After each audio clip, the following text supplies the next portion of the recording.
سلام كم يتوعلو زي خبركم تخطاتلتي فنو ايري تي في لو مسوني 23 تقمتين فرق معلتن فرعان سدالو زيناو مسنادو حيزنا لكم قريبنا لنا نمكتت لكم بخبر زعدم خالد محمد برهان بقند نطبطات فيلم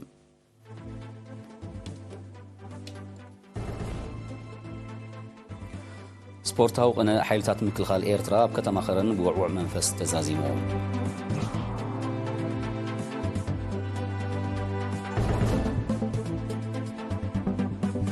أب نوزو بابات عن تقطات كومز مرحو خبابيا وتصريت زقمقم ركب تخايدو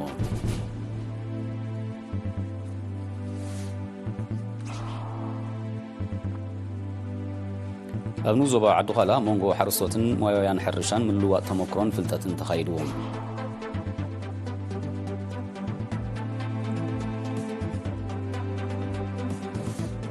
أب العلي وشمت غازات خطاتالي دبداب تكايد زلا إسرائيل أب معرباوي قماقم تماساسا المتكعتي أكايدا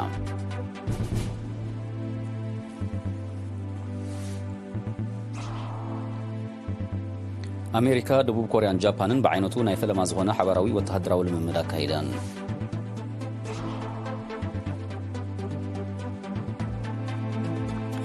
أب عراق وتهدراوي هلاوي أمريكا زقاوم متكعتات تمال عسران كلتن تقمتي بتسيلو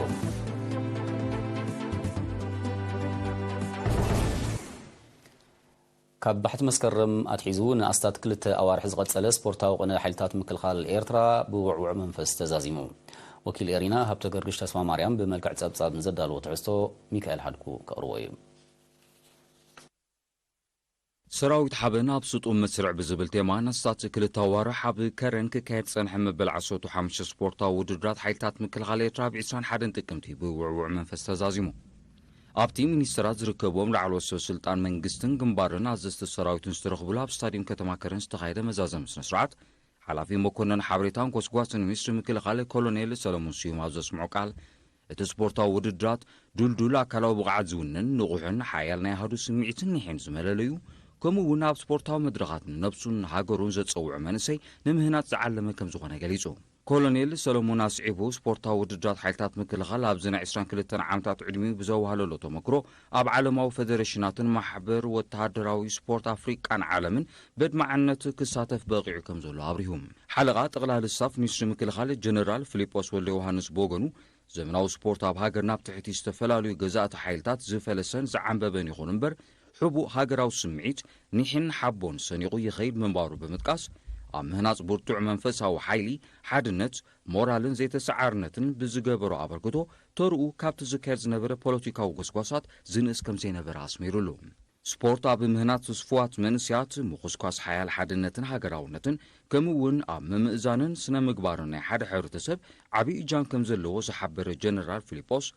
سبورت حيلتات مكلخال نابزل على درجان مبصح بعتو كسرح كم زقبا أزخاخرون أب موداتا نعوتات غانتاتاتن والكسباتن وانشان كالي شلماتن تعديلهم بدمرو تصيرنا كل عينتا سبورت دما غانتا عنبربب قبل المبل عصوتو حمشة ودرات حيلتات مكلخال إيرترا مغان عباي وانشان غنزباو شلماتن تغبيلام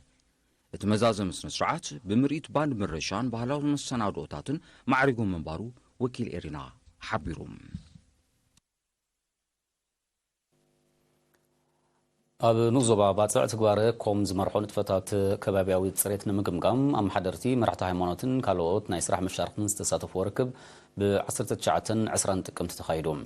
أب تقمقام أب زحلف عامتات كسلاسة لتسانحة نتفتات كبابياوي تصريتن بتحوز زلو درجان أب هلاون تتقامنتن عين مدري نايس تخايد مسرح قمقام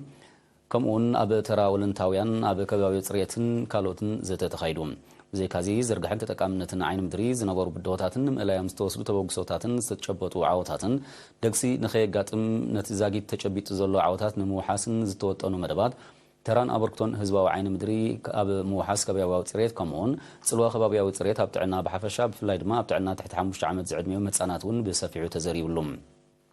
أب ممحدار زوبا سمينا وغيح بحري وانا دايركتر كفل محبراوي أقلبوت أتو رزنا فسها زاقي تخير زلو نتفتات كبابياو تصريت أتبابع قوانتو غنات عمام بملأت نختقبرن دقسين خيقات من كنا أب حبرة السب ناي بحر لوتن ممتسا تسوعو قصقاساتن أستمروتاتن مكياد كبزد ليا غنزيبوم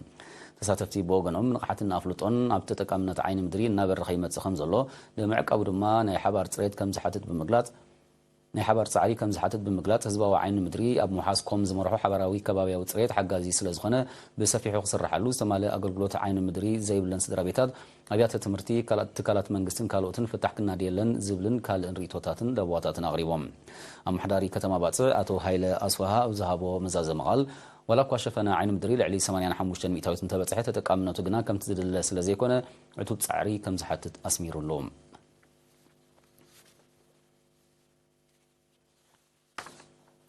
ኣብ ዞባ ዓዱኻላ ብ18 ጥቅምቲ ኣብ መንጎ ሓረስቶትን ሞያውያን ሕርሻን ምልዋጥ ተመክሮን ፍልጠትን ተኻይዱ ኣብቲ መደብ ብምውሃድ ሜላታት ምክልኻል ባልዓት ካብ ወርሒ ሓምለ ጀሚሮም ምስ ሰብ ሞያ ሕርሻ ተዋሂዶም ክስልጥኑ ዝጸንሑ 25 ሓረስቶት ምስ ካልኦት 25 ሓረስቶት ተሳቲፎም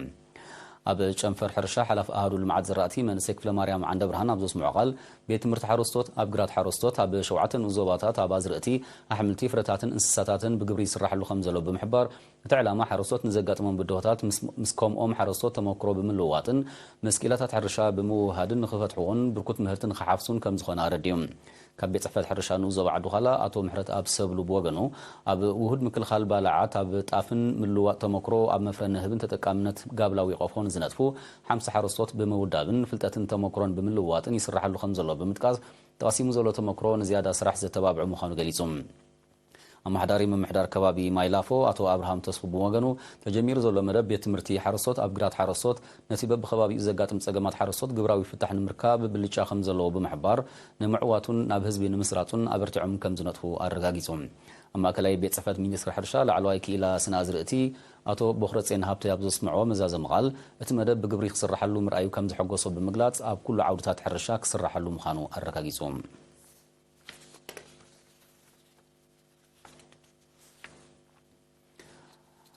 ሃገራዊ ማሕበር ደቂ ኣንስትዮ ኤርትራ ጨንፈር ኢጣልያ ብ14-15 ጥቅምቲ ኣብ ከተማ ሚላኖ ሓምሻይ ምዱብ ጉባኤኡ ኣቃኒዑም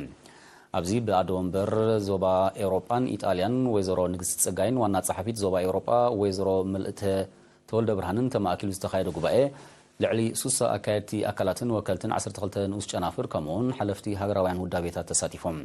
ኣምባሳደር ኤርትራ ኣብ ኢጣልያ ኣቶ ፍስሐ ጽን ጴጥሮስ ኣብ ዘስምዖ መኽፈቲ ቃል ንህሉ ኩነታት ዝምልከት መግለጺ ድሕሪ ምሃብ ዕዉት ጉባኤ ተመንዩ ብድሕሪ እዚ ኣደ መንበር ጨንፈር ወይዘሮ ንግስቲ ጸጋይ ብጨንፈር ናይ ዝተሰላሰሉ ንጥፈታት ጸብጻብ ወይዘሮ ኣልማዝ ሃብተ ናይ ንኡስ ጨናፍር ጡርኑፍ ጸብጻብ ወይዘሮ ኣልጋነሽ ኣበበ ድማ ንቁጠባዊ ኩነታት ዝምልከት ጸብጻብ ከቕርባን ከልዋ ጉባኤኛታት ብዕምቀት ዘትየናሎም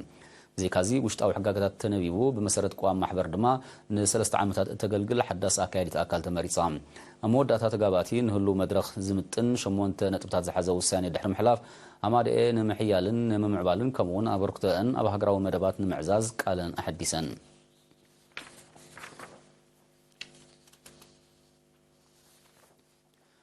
ኣብ ዞባ ማእከል እትርከብ ቤት ትምህርቲ ኻልኣይ ደረጃ ማይ ነፍሒ ኣብ ሃገራዊ መልቀቐ ፈተና ዓመተ ትምህርቲ 2022-2023 ልዑል ነጥቢ ንዘመዝገቡ 26 ኣባላት 35 ዙርያ ሃገራዊ ኣገልግሎት ሃበርም ተማሃሮኣ ሸሊማ ብ21 ጥቅምቲ ኣብ ዝተኻየደ ስነ ስርዓት ርእሰ መምህር ናይታ ቤት ትምህርቲ መምህር ኣማኒኤል ገብረ ሚካኤል ኣብ ዘስምዖ ቃል እቲ መተባብዒ ሽልማት ነቶም ተማሃሮ ኣብ ዝቕጽል ናይ ትምህርቲ ጉዕዞኦም ድርኺት ንኻልኦት ተማሃሮ ድማ ቅዱስ ቅንይ ከም ዝፈጥር ብምጥቃስ ንተሸለምትን ወለዶምን የውሃና ኢሎም ኣብ ጨንፈር ሚኒስትሪ ትምህርቲ ዞባ ማእከል ሓላፊ ኣሃዱ ምክትታል ካልኣይ ደረጃ መምህር ዮሃንስ ሰሎሞንን ሓላፊ ትምህርቲ ኣብ ንኡስ ዞባ ጋላ ነፍሒ መምህር ዳንኤል ሰሎሞንን ብወገኖም ተማሃሮ በዚ ከይተዛንዩ ጻዕርታቶም ክሐይሉ መኺሮም ኣመሓዳሪ ንኡስ ዞባ ጋላ ነፍሒ ኣቶ መሓሪ ዮሃንስ ድማ ንዝበለጸ ውፅኢት ወለድን መምህራንን ብውህደት ክሰርሑ ኣዘኻኺሮም ዝኸምዚ ኢሉ እንከሎ ማእከላይ ደረጃ ኣብያተ ትምህርቲ እምባጠቐራን ናጽነትን ኣብ ሃገራዊ መርመራ 8ይ ክፍሊ 9 ካብ 100 ልዕሊኡ ንዘመዝገቡ ተማሃሮአን ሸሊመን በዚ መሰረት ካብ ማእከላይ ደረጃ ቤት ትምህርቲ እምባጠቐራ 14 ካብ ማእከላይ ደረጃ ቤት ትምህርቲ ናጽነት ድማ 17 ደቂ ኣንስትዮ ዝርከብኦም 38 ተማሃሮ ንሽልማት በቂዖም ኣብቲ ዝተኻየደ ጽምብላት ኣብ ዓመተ ትምህርቲ 2022-2023 ቤት ትምህርቲ እምባጠቐራ 87 ሚእታዊት ቤት ትምህርቲ ናጽነት ድማ 88 ሚእታዊት ካብ ተማሃሮን ከም ዘሕለፋ ተገሊጹ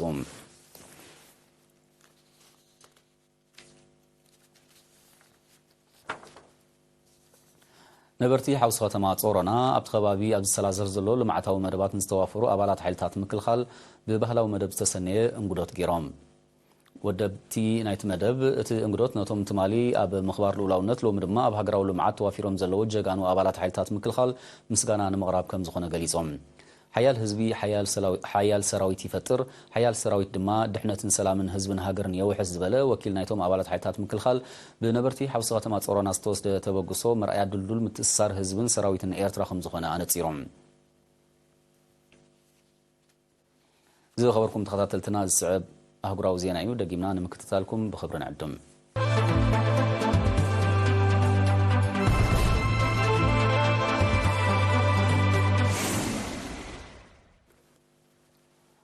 ኣብ ልዕሊ ወሽመጥ ጋዛ ንመበል 17 ተኸታታሊ መዓልታት ደብዳብ ተካይድ ዘላ እስራኤል ብ22 ጥቅምቲ ኣብ ምዕራባዊ ገማግም ተመሳሳሊ መጥቃዕቲ ካይዳ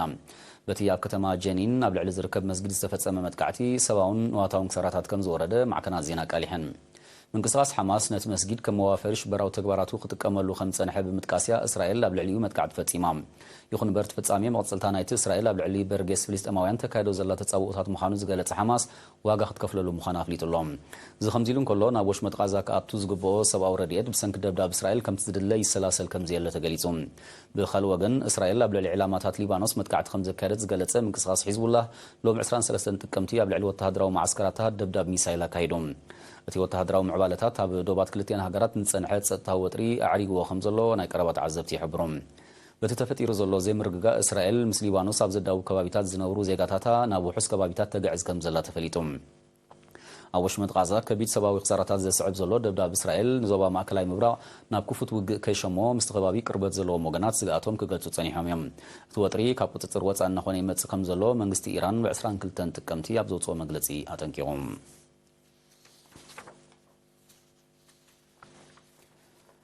ቅልውላው ሓውስ ደሴት ኮርያ እናኸረረ ኣብ ዝመጻሉ ዘሎ እዋን ኣሜሪካ ደቡብ ኮርያን ጃፓንን ብ22 ጥቅምቲ ብዓይነቱ ናይ ፈለማ ዝኾነ ሓበራዊ ወተሃደራዊ ልምምድ ኣካይደን እቲ ኒኩሌሳዊ ኣጽዋር ዝዋደደለን ነፈርቲ ኩናት ዘሳተፈ ስሉሳዊ ልምምድ ብቐንዱ ስጋት ሰሜን ኮርያ ንምብዳህ ምዃኑ ሰብ መዝናይተን ሃገራት ሓቢሮም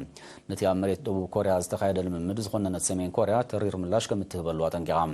ኣዲማ ኒኩሌሳዊ ኣጽዋር ዝዋደደለን ሳብማሪናት ናብ ሓውስ ደሴት ኮርያ ዝለኣኸተ ኣሜሪካ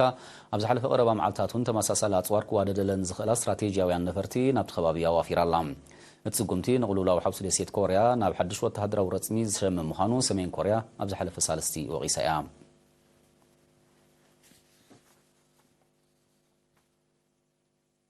ኣብ ኢራቅ ንወተሃደራዊ ህላዊ ኣሜሪካ ዝቃወም መጥቃዕቲት ማል 22 ጥቅምቲ ከም ዝቐጸለ ካብቲ ከባቢ ዝተፈነወ ዜና ረድዩ በቲ ኣብ ምዕራባዊ ሸነኽ ኢራቅ ዝተፈጸመ መጥቃዕቲ ሮኬት ኣብ ልዕሊ እቲ ማዓስከር ንዋታዊ ዕንወት ከም ዘስዓበ ተገሊጹ ب21 ጥቅምቲ ኣብ ልዕሊ እቲ ማዓስከር ብዝተኻየደ ተመሳሳሊ ፍጻሜ ንዋታዊ ክሳራታት ከም ዝወረደ ዝዝከር እዩ ብ18-19 ጥቅምቲ እውን ኣብ ኢራቅን ሶርያን ኣብ ልዕሊ ዝርከብ ማዓስከራት ኣሜሪካ መጥቃዕታት ሮኬት ከም ዝተፈጸመ ጸብጻባት ይረዱ ኣሜሪካ ኣብ ልዕሊ ዒላማታታ ንዝካየድ ዘሎ ተደጋጋሚ መጥቃዕታት ወተሃደራዊ ምላሽ ከም እትህበሉ ሎም 23 ጥቅምቲ ኣፍሊጣላ ኣሜሪካ ከም መቐጸልታ ናይቲ ኣብ ኤስያ ትገብሮ ዘላ ወተሃደራዊ ወፍሪ ኣብ ምዕራባዊ ክፋልቲ ዞባ ስትራቴጂያዊ ስርዓተ ሚሳይል ከተዋድድ ምዃና ኣፍሊጣ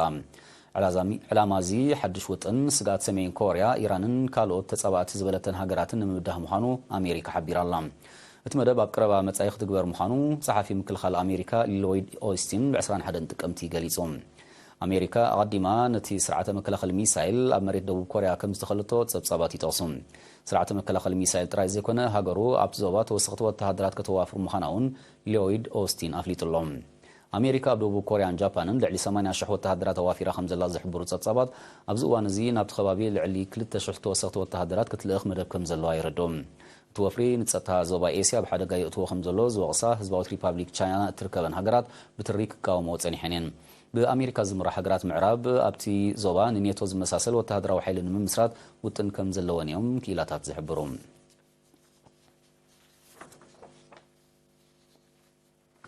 ህዝባዊት ሪፓብሊክ ቻይናን ፊሊፒንስን ብ21 ጥቅምቲ ኣብ መንጎወን ጀላቡ ብዘጋጠመ ግጭት ንሓድሕደን ይዋቐሳ ኣለዋ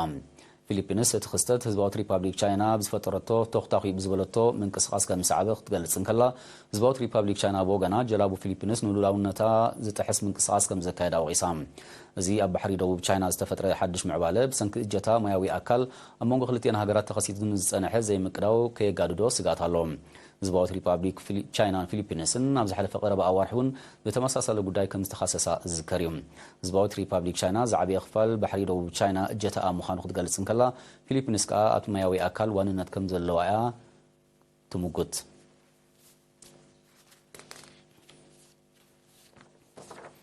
هندي كم أكلتي سبز عنت منكركر نور حين ملاخ أو تياتو زلاوتن عود فتنة خمسة كهلت حبيرام زيناي فلما فتنة نتوسخي فتنتات بايتاز فتر كم دخنة ما كل مرمر تفر هندي كقلت سنحيوم هندي كأكسع كلتشعن أربعا أبزل لجزي سبز عنت منكركر نور حيخت الأخ مدب كم زلوا أبز حلف قربا معلتات محبار زفلت كوينو كسع كلتشعن سلاسان حموشن نتوت إن متجوار زخل مدبر تفر كتهنت مخانا فليت اللام قدم زتمدي زولوت أفراوي تلخوب وحدو عسرة عبيت فتنتات كتكايد مخانا منجست هندي حبيروم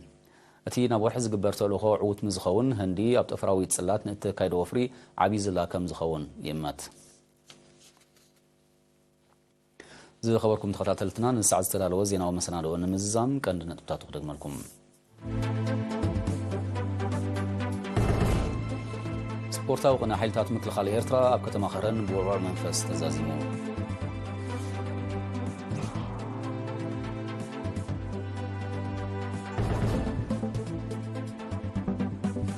أبنو زوا باتصع نتفتاتكم زمرحو خبابيا وتسريت المقمقام ركب تخيلهم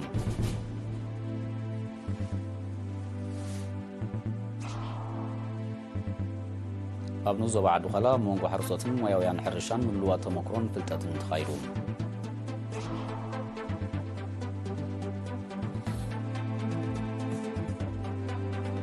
قبل علوش متغازات خطاتا لدباب تكاير زلا إسرائيل أب معرباوي قماقم تماساسا المتقعتيا كايدا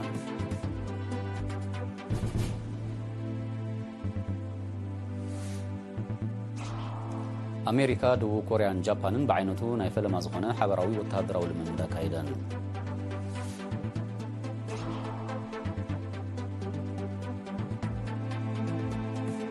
أبي عراق وتهدراو هلاو أمريكا زقاوم متقعتات مال عسران كنتن تقتغسيلهم